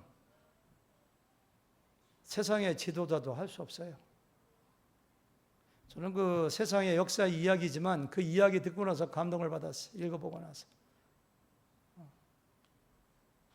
초나라의 장왕, 초장왕이라고 해요. 장왕. 전쟁에 나가서 승리하고 너무 좋으니까 파티를 큰 누각에서 그냥 모은 장군들의 파티를 밖에서 열어줘요. 옆에는 그냥 왕의 그 첩들이 그냥 쭉 앉아있고 왕들이 그냥 장군들이 수십 명이 앉아있어요. 다 역사에 나오는 실제 이야기입니다. 이거 춘추 전국시대. 근데 그냥 바람이 확 불면서 불이 딱 꺼졌어요. 암흑천지야 깜깜해. 옆에서 비명소리가 들리는 거예요. 임금의 첩이 그냥 하면서 막 피는. 어떤 장군이 술김에 와가지고 그냥 그 임금의 첩의 가슴을 더듬고 입술을 범한 거예요. 첩이 그냥 그 장군들 쓰는 모자에 끈을 갖다 확 잡아 띄었었잖아요. 얼마 있다 불이 들어왔어요. 첩이 얘기해요. 다 사실을. 왕이시여, 갓끈이 없는 사람을 잡아가지고 심판하고 벌 주시기 바랍니다. 괜찮아. 그때 왕이 뭐라고 해요? 자, 갓끈 없는 놈 나와 해갖고서 그냥 왕의 여자를 손대면 사형입니다. 말할 수가 없어요. 왕의 권위를 무시하. 근데 창왕이 뭐라고 한지 아세요? 오늘 아무도 벌할 수가 없다. 오늘은 영광스러운 자리고 여러분들의 나를 위해서 수고한 것을 칭하는 자리니 모두 각근을 다 떼거라. 그래서 각근을 다 떼었잖아요. 그렇죠? 야, 세상의 왕이지만 마음이 이렇게 넓어야지. 얼마 있다가 진나라하고 전쟁이 났는데 왕이 패하고 쫓기다가 진나라 군사들에게 포위돼서 죽음 직전에 이르렀는데 어떤 장군이 말 타고 그냥 왕을 구해주는 거예요. 그 전쟁이 끝난 다음에 왕이 살았거든요. 이겼거든요. 와가지고 그 사람을 해서 그 너를 상 주겠다고 승진시키겠다고 이렇게 하는데 그 신하가 하는 말이 저는 상 받을 자격이 없습니다. 그때 그 연회에서 갓끈이 끊어진 저는 사람입니다. 근데 왕의 넓은 마음으로 제가 살았으니 그 이후로 저는 그냥 덧붙여진 인생 산다고 생각하고 다 은혜를 갚을 생각했습니다. 이렇게 했다는 그것이 그 네 글자로 절영지연, 절 끊었다 영, 그 갓끈 영자거든요. 그 갓끈 영을 끄는 지연, 연에다 해서 절영지연 이렇게. 마음이 좁은 사람은요, 교회에서 목자도 못해, 구역장도 못해. 제가 목회할 때 보니까 어떤 목자는 믿음도 좋아요. 아주 좋은 분인데 맡겨주기만 하면 그냥 목원들을 다 떨어보내요. 그냥 1년 있으면 혼자만 남아 다 도망가 버려. 그렇게 한 3-4번을 했어요. 왜 그런가 보니까 왜 이렇게 목원들하고 싸워? 싸울 일도 아니지. 마음이 좁으면 통반장도 못합니다. 동네 이장도 못합니다. 마음이 넓어야지. 여러분들은 좀 마음을 넓혀야 돼요. 제가 그 초정왕 얘기했는데요. 성경에 보면 마음이 좁아서 망한 왕이 많습니다. 그 중에 한 가지가 이스보셋입니다. 사울왕이 죽었을 때 몇 년 동안 한 6-7년 동안 북쪽에 있는 사울왕의 아들 이스보셋이 왕이 되잖아요. 남쪽에 헤브론에서는 다윗이 왕이 되잖아요. 근데 이스보셋의 군대 장관이 아브넬이 자기의 오촌 당숙입니다. 근데 아브넬이라는 장군이 그 사울 왕의 첩이었던 리스바라는 여자를 자기의 첩으로 맞아들였는가 봐요. 그러니까 이스보셋 따져요. 아브넬 장군이요, 어떻게 우리 아버지 첩에게 손을 대니까 손대면 안 되지, 그지? 근데도 이혼된 거 어떻게 해? 그걸 받아줘야지. 자기가 약한데. 그러니까 아브넬이 그런 얘기 하잖아요. 내가 다윗에게 넘겨주지 아니하고 왕자리를 만들어 주었는데 이걸 가지고 나한테 얘기해. 내가 만약에 당신을 다윗에게 붙이지 않으면 나에게 벌을 내릴지라. 그래서 결국은 이스보셋 글리 넘기자. 결국 넘기잖아요. 마음이 좁은 사람이에요. 좁은 사람들.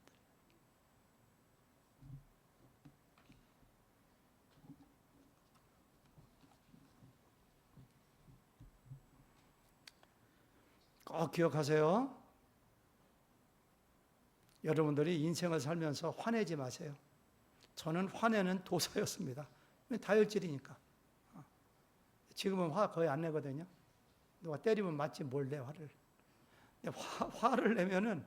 화를 내면은 사람들에게 고백하는 거야.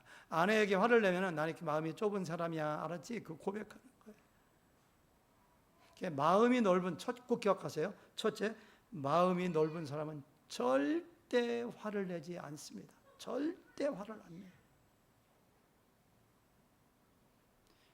어떤 일에 화를 내느냐? 예수님은 성전이 오염되었을 때 이방인들을 무시했을 때 그때 한번 화낸 거 이렇게 진짜 의로운 화죠. 그거 얘는 화낸 적이 없어요.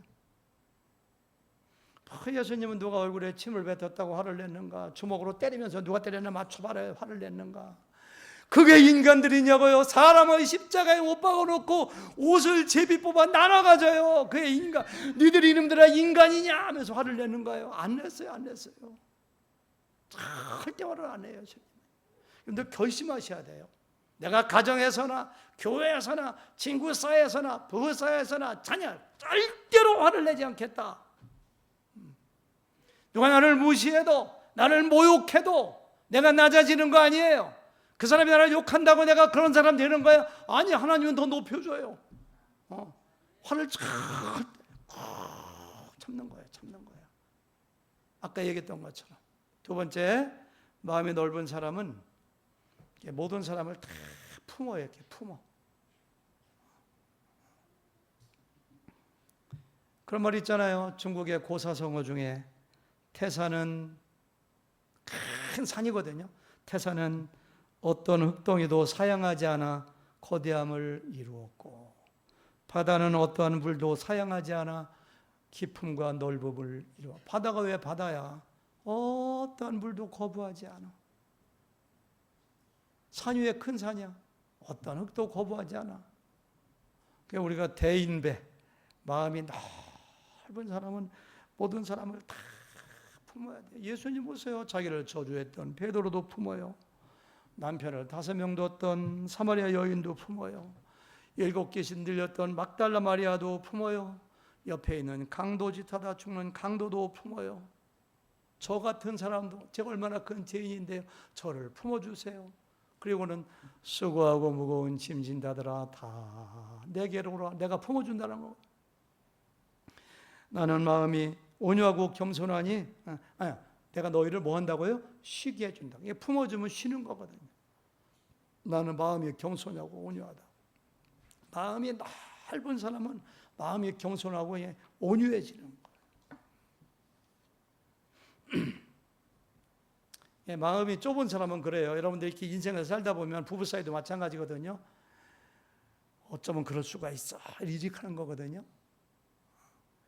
어제 제가 이렇게 만보를 걸었거든요. 어쩐 이렇게 몸이 무거워서 만보를 한 7.5km로 걷고 와가지고서 막 뛰었어요. 나중에 땀이 비우듯해. 샤워하고 앉으는 땀이 비우듯해. 근데 아내가 옆에 있다가 제가 그 에어컨을 25도로 맞춰놨었거든요. 근데 아내가 옆에 와서 물어보지도 않고 축축 해서 27도로 놓고 가더라고요. 그래서 내가 어떻게 저럴 수가 있나. 땀은 나 죽겠는데. 근데 그때 마음을 빨리 고쳐 먹어야 돼요. 제가 어쩌면 저럴 수가 있어. 그게 아니라 아내는 굉장히 추운가 보다. 나뿐만이 아니라 다른 사람들도 생각하는 모양이구나. 마음이 좁은 사람은 어쩌면 어떻게 저럴 수가 있나 이렇게. 근데 마음이 넓은 사람은 그럴 수도 있지 뭘. 세 번째, 마음이 넓은 사람은 한없이 부드럽고 온유해서 사람들에게 상처를 주지도 않고 상처를 받지도 않아요. 마음이 넓은 사람은. 중국 이야기 많이 하는데 그 노자의 도덕경에 나오는 이야기거든요. 상선약수. 요약한 나올 거예요. 최고의 선은 약, 같을 약자, 물과 같은 것이다. 물을 보세요. 모든 만물에게 생명을 주는 가장 이롭게 하는 게 물이에요. 그런데도 물은요, 가장 겸손해. 높은 곳에서 낮은 곳. 사람들이 처하기 힘든 가장 낮은 곳에 처해. 그리고 이렇게 흘러가다가 딱 누가 가로막으면 거기 머물러. 그리고 옆으로 이렇게 흘러가거나 타넘어더라고요. 얼마나 겸손해 물은. 물은요 얼마나 온유한지 네모난 그릇에 담으면 네모나게 되고 동그란 그릇에 담으면 동그랗게 되고 물은 그냥 사람들이 이렇게 하면 이렇게 하고 저렇게 이렇게 적응해 나가. 우리 예수님은 물처럼 사셨어요. 나는 생명수라고 했거든요. 세상에 얼마나 본래 하나님과 본체시지만 땅에 오시 죄인처럼 낮아지시고 죽기까지 순종하시고 모든 사람에게 생명을 주시고 누구에게 상처 주지 아니하시고 스스로 상처받지 아니하시고 이분이 바로 누구예요? 예수님이에요. 예수님. 마음이 넓은 사람은 뭐라고요? 온유하고 겸손해요. 상처받거나 상처 줘요. 모든 사람을 품어요. 마음이 넓은 사람은 절대로 뭐예요? 화내지 않아요. 이게 마음이 넓은 사람이에요. 넓은 사람.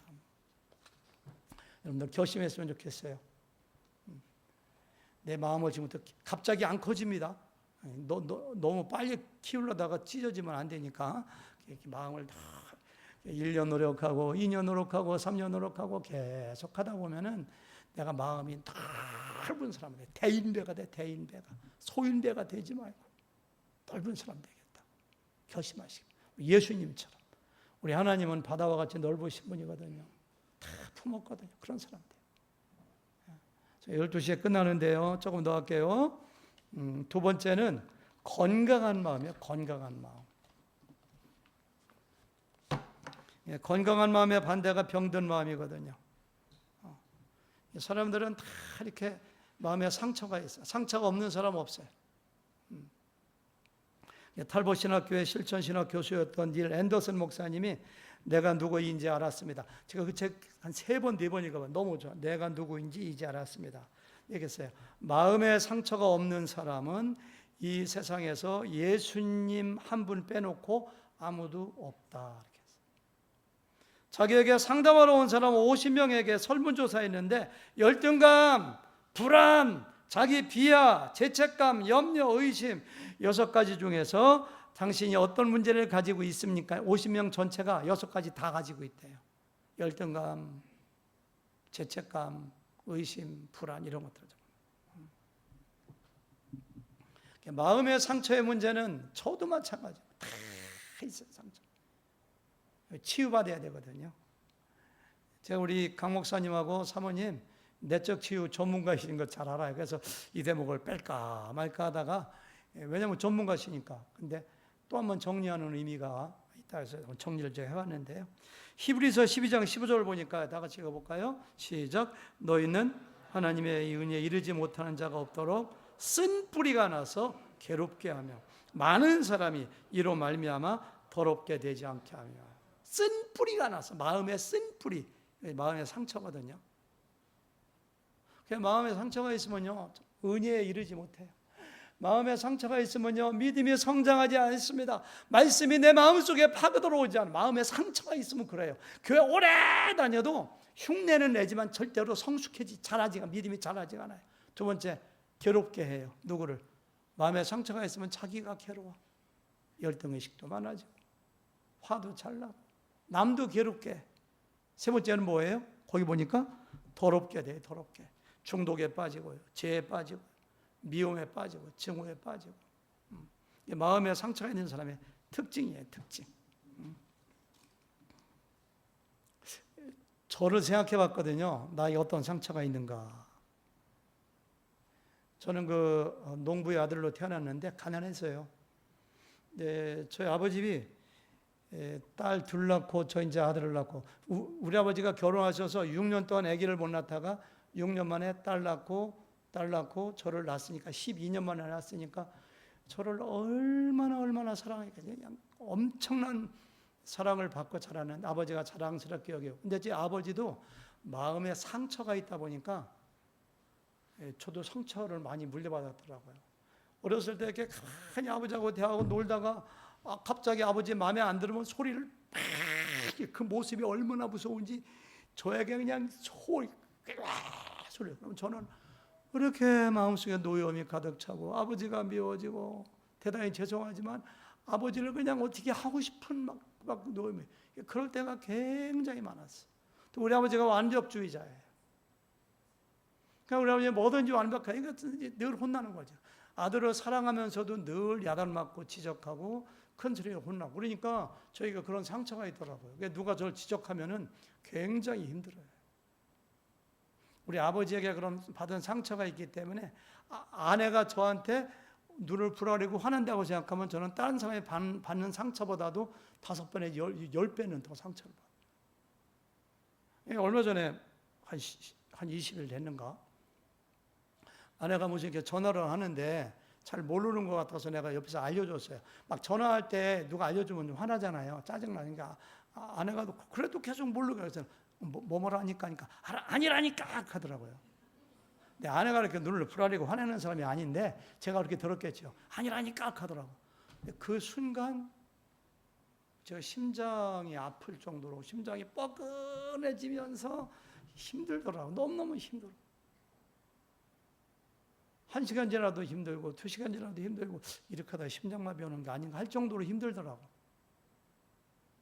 근데 그렇게 밤이 됐는데 어떤 생각이 드느냐면은 갑자기 생각이 싹 바뀌면서 와, 젊었을 때 아내가 나한테 아니라니까 한 거에 10배, 20배를 내고 화를 내고 아내에게 했는데 아내는 젊었을 때 얼마나 힘들었을까 생각하니까 갑자기 아내가 막 딱해져. 제가 힘들었던 거하고 아내가 딱해지는 거하고 막 섞여가지고 마음이 묘해지더라고요. 아내가 얼마나 힘들었을까. 얼마 전에 우리 강 목사님 네 분하고 식사하는데 두 분이 금실이 얼마나 좋고 서로 존경하고 사랑하는가. 근데 강 목사님 사모님이 그런 말씀 하시는데 저 감동을 받았어요.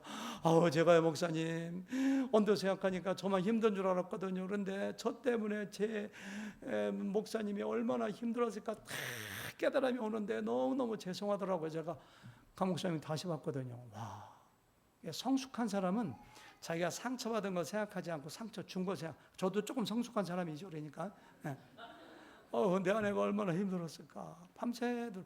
그렇다고 또 남자가 여보 미안해 이렇게 할 수도 없고 그냥 혼자 그냥 너무 미안하고 있는데 그 이튿날 제가 도서관 가가지고 이렇게 이어폰을 끄고서 유튜브에서 어떤 찬송인가 유행가인가 듣는데 가시나무라고 하는 노래를 들었는데 그 노래 혹시 아세요?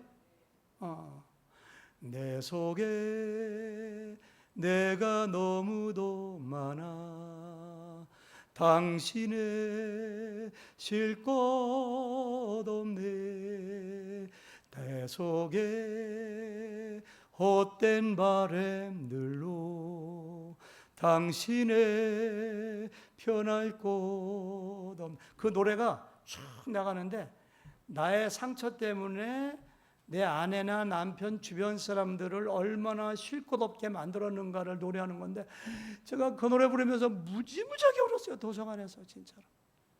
제가 회개하고 신학교 갈 때 울은 거 예로 두 번째로 많이 울었어. 정말로. 아내한테 불쌍하고 미안해서. 그래서 제가 누가 이렇게 이런 노래를 지었는가 보니까 시인과 촌장 하덕규인데 지을 때는 집사였지만 지금 목사더라고요. 침례교 목사더라고요. 그분 찾아보니까 새롭게 하셔서 간증하시는데 그분이 자기가 누구 비판하고 공격하고 늘 마음에 평안이 없더래요. 왜 이렇게 평안이 없는가? 기도하다가 영감을 주셔서 이 노래를 10분 만에 작곡했대요. 이 노래를 만들고 나서 무지무지하게 울었다고 하더라고요. 저도 울은 거예요, 이게. 찬송가인가 봐요, 이게. 어느 교회에서는 특성도 하고 성가대도 하더라고, 보니까요. 저는 그 대목이 참 가슴이 아프더라고요. 바람만 불면 그 메마른 가지 서로 부대끼며 울어대고. 바람만 불면 내 속에서 내가 괴로워. 쉴 곳을 찾아 지쳐 날아온 어린 새들도 가실리에 찔려 날아가. 이 대목 들을 때 그렇게 눈물이 막 지금도 눈물이 나오려고 하네. 여러분들 어째 우는 사람이 한 명도 없어요. 저 이거 떨어지면 우는 사람들 한 10명은 있을 줄 알았어. 여러분들 누구한테 상처 안 줬어요? 한 번도? 나 혼자만 아픈 사람인 것 같아 보니까. 저 이거 들으면서 이렇게 아내 생각이 나더라고. 아내가 어린 새 같아.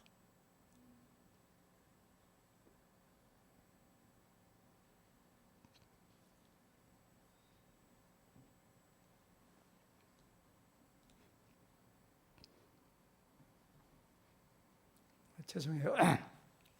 내 속에 내가 너무 많아. 하나님이 정해주신 하나님의 아들 그것만 되는데 왜 이렇게 내가 너무 많아? 병든.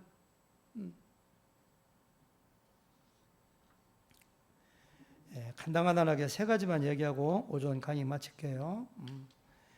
사람이 언제 상처를 많이 받느냐? 너무너무 많아요. 상처받을 때가. 근데 어렸을 때 특별히 커서도 마찬가지지만 부당한 대우나 역기능 환경에 있을 때 부당한 대우, 모욕을 받거나 누구한테 욕을 먹거나 폭행을 당하거나 성폭행을 당하거나 역기능 너무너무 가난해. 막 전쟁 막 그럴 때 마음의 상처를 크게 받아요. 저한테 우리 아버지 뻘 되는 사람들은 6.25 전쟁, 가난 이런 그냥 상처 없는 분이 없을 정도입니다. 그런 상처를 우리가 물려받은 거예요, 사실. 제가 얼마 전에 꽤 한 10년 된 것 같아요. 아프리카 선교를 갔는데 부산에서 이현국이라고 하는 혹시 아세요? 침례교 목사 그 목사님도 같이 오셨어요. 근데 일주일 동안 한 지역에 이렇게 있으면서 강의를 계속 하는데 오래 한 방에 있다 보니까 얼마나 대화를 많이 해요. 근데 그분이 그런 얘기 하더라고요. 어느 고등학생을 전도해가지고 제자 훈련시키고 성경 공부시키고 참 해가지고서 집사도 시키고 공부도 열심히 해서 의대 가고 의사 되고 중매에서 결혼도 하고 주례도 서고 했는데 그렇게 결혼 생활이 그냥 힘들다고. 근데 그 부인이 와서 이렇게 우리 남편은 사람들하고 어울리지 못하고 이제 병원 가도 이틀이고 처갓집 가도 동서들하고 어울리지 못하고 방에 가서 혼자 있다고 오고, 올 때는 그냥 장인 장모가 자기 무시했다고 화를 내고 분노 조절이 안 된대요. 한 번은 라면을 끓여다 줬는데 라면이 좀 불었다고 해가지고 젓가락을 막 집어 던지고 그냥 막 상을 들었다 놨다고 하고, 도저히 힘들어 못 살겠다고, 의처증이 있어가지고 자기가 어디만 갔다 오면 어떤 놈 만나고 왔느냐고 막 다그치고 그런대요. 상담을 여러 번 해줘도 안 된대요, 그게. 나중에 이혼을 하게 됐대요. 근데 그 남자 의사가 자기를 찾아왔대요. 목사님께 부탁이 왔습니다. 있어 왔습니다. 뭐냐 얘기하니까, 내일 모레 법정 가정병원 가서 재판받는데 아내에게 위자료를 조금만 줘도 되도록 잘 증언해 주시면 좋겠습니다. 그러더래요. 세상에 이런 사람이 어디 있어 그래. 의사인데. 같이 듣는 사람들이 그냥 입을 잡고 어떻게 이런 사람이 다 있느냐고. 목사님께 제자훈련 받고 양육 받았다면서요. 근데 그 다음 얘기 들으니까 이해가 되더라고. 그 형제가 태어나면서 그 아버지가 사업이 잘 됐었는데 망했대요. 그 아버지는 제가 태어나면서 사업이 망했으니까 쟤는 재수 없는 아이다. 옛날에 그런 거 굉장히 많았습니다. 제가 지난주에 그 산청 갔다 왔는데 대구에서 어느 권사님 3분이 왔는데 늦게까지 간증하고 우리가 막 하는 시간이 지났는데 깜짝 놀랐어요. 3분 권사님이 전부 다 뭐 60대 초반인데 자기 딸 낳았다고 자기 아버지 어머니가 전부 다가 죽이려고 했었다고 하더라고요. 그냥 어떤 태를 안 끊어서 사놓고 뭐 다 이러죠. 옛날에 그런 일이 있었다고요. 얘도 마찬가지야. 자기 아버지가 재수없는 놈이라고 해갖고서 자기 별명이 재수없는 놈이었대요. 하면은 가족끼리 어디 막 나들이를 가는데 재수없는 놈은 데려가지 마 해서 혼자 집 본 적도 있대요. 그렇게 부당한 대우를 받았으니 그 마음이 제대로 됐겠느냐고. 그게. 그러다 보니까 열등감이 있죠. 분노 조절 장애 있죠. 의처증이 있죠. 인간관계가 파괴돼서 교제 못하죠. 자기 뺏기 몰라. 이기심 뺏기. 오늘 웬만한 사람 같으면 이혼하면은 진짜 아내 사랑하면 아내 다 가져가라고 하고 더 잘해요. 그런데 조금 주도록, 이게 인격 파탄일 정도로 이게 상처예요. 어제가요 목회러 갔는데 나이가 한 80 가까이 된 분입니다. 교회를 잘 나왔다가 안 나왔다가 제가 가니까 거기 2번째 목회하러 간 동네 가니까요 교회를 안 나오시더라고요. 제 아내가 뭐 음식을 해다 갖다 주고 달라스 갔다가 뭐 그냥 뭡니까 음식 같은 거 좋은 것들 이렇게 사다 주고 하는데도 절대 안 나가요. 애토리가 막 그냥 막 옆에 우리 교회 어떤 분이 사는데 막 조용히 하라고 하고 막. 나중에 들어봤는데 그분이 어떤 일이 있었느냐면은 한 7, 8살 때 시골에서 자라는데 뭐 딸 낳다가 몇 번째 아들을 낳는데 엄마 바쁘니까 늘 밭에서 일하고 한 7살 되는 애가 아기를 그 아들을 업고서 이렇게 다니는 거예요. 다니다가 이렇게 논에 둔봉이 있잖아요. 둔봉에 고기가 있으니까 야 고기 봐라 고기 메기 봐라 그러니까 이렇게 하다가 아기가 쑥 빠진 거예요. 그래서 뭐 딸을 3명 4명 낳다가 난 아들이 거기 빠져 죽은 거예요. 그러니까 엄마 아버지가 아들 잡아먹은 년이라고 그렇게 구박하고 욕하고, 초등학교도 제대로 졸업 못하고 식모로 서울로 쫓겨나가지고서 거기서도 쫓겨나가지고 어떻게 하다가 미군 부대 주변에서 있다가 미군 어떤 흑인하고 결혼해가지고 그 인격 장애가 있으니 결혼 생활이 되는 거야. 이혼당해가지고. 그러니까 신앙생활도 못하고 교회는 나가. 제가 제일 먼저 가자마자 명달에 있어서 전화했거든요. 저 다시 온 오인율 목사입니다. 한번 찾아뵙겠다. 저한테는 찾아오지 마세요. 제가 시간이 없으니까 예를 못 들지만 이런 예를 들려면 10개, 지금 10개도 더 들어요. 그렇게까지는 아니지만 저같이 아버지에게 많이 지적받고 혼난 사람도 마음에 상처가 다 있죠. 근데 이런 상처는요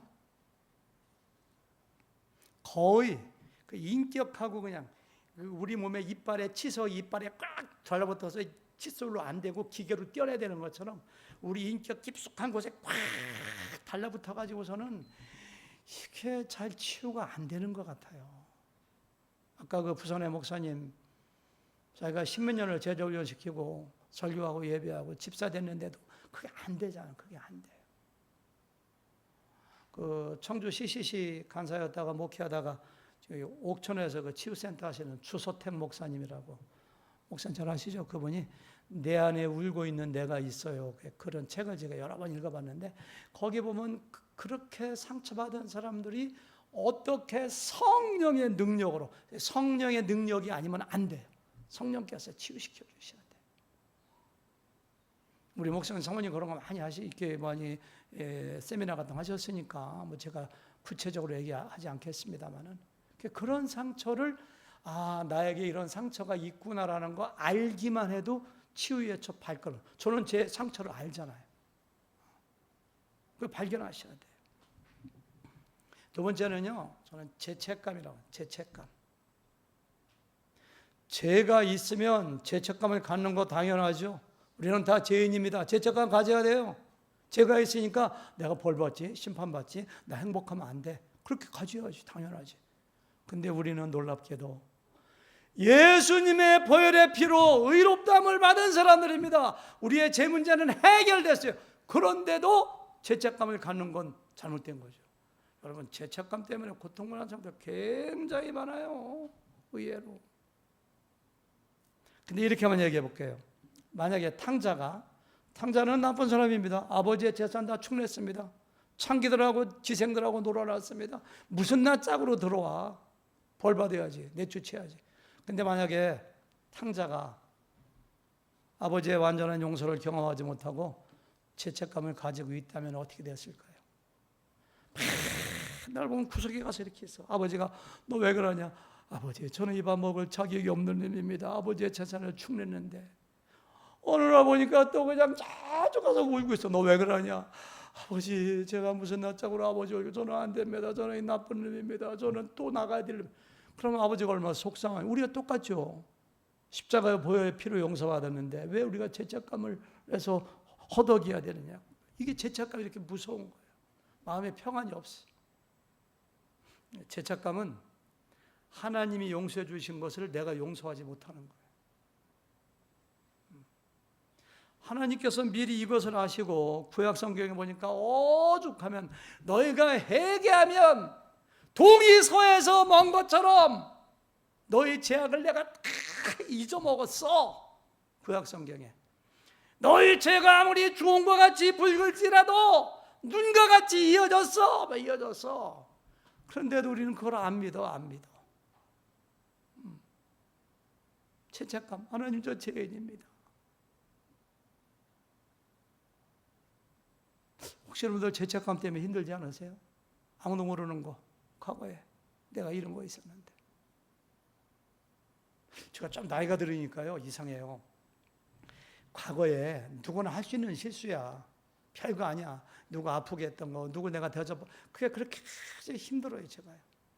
내가 학원 강사할 때, 교목과장 할 때 그 나이 든 선생님한테 소리 질렀던 것도 막 미안하고, 학교 선생할 때 누가 어떤 선생님이 저한테 교무실에서 반말해가지고 화가 나서 잠깐 나와봐. 그래서 제가 죽을래 했던 것도 막 그냥 그분 찾아가서 막 얘기하고, 제가 막 그런 것들이 또 아버지한테 불효한 것도 너무 제가 힘들어요.